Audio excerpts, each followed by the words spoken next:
"Leave the driving to us," the ads for Greyhound used to say. While taking the bus is about as far as one can get from traveling via Mercedes Benz S-Class, that tagline also is appropriate for the latest version of the grandiose Big Benz.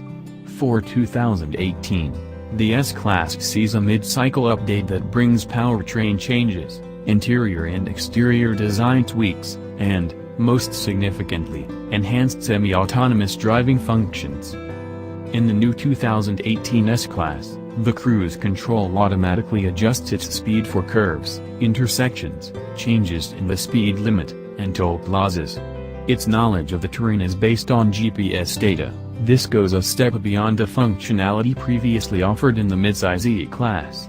The net effect is that one can use cruise control, and its attendant steering assist function, much more often on secondary roads and not just on highways.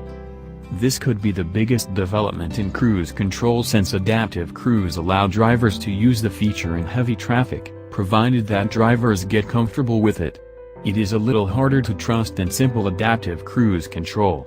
With the car in its default comfort driving mode, the cruise control will slow considerably for curves, more so than you might on your own, before quickly accelerating back to the set speed.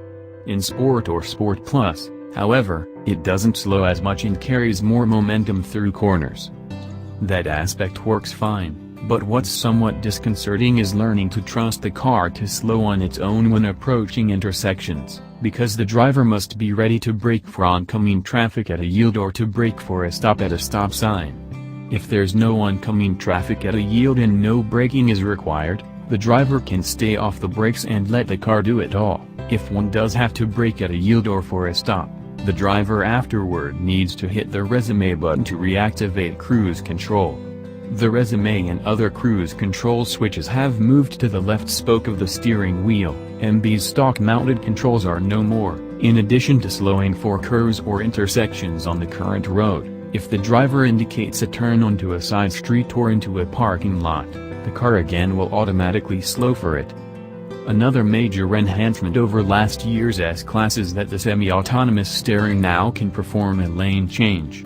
The driver activates the turn signal, and the steering assist will make the lane change, provided the adjacent lane is clear. If not, the car will cancel the turn signal and wait to switch lanes. When it's clear, within 10 seconds or so, the system will automatically reactivate the turn signal and steer into the adjacent lane. The instrument cluster indicates what's happening. Autonomous lane changing works only on multi-lane roads. It will not execute a pass on a two-lane road.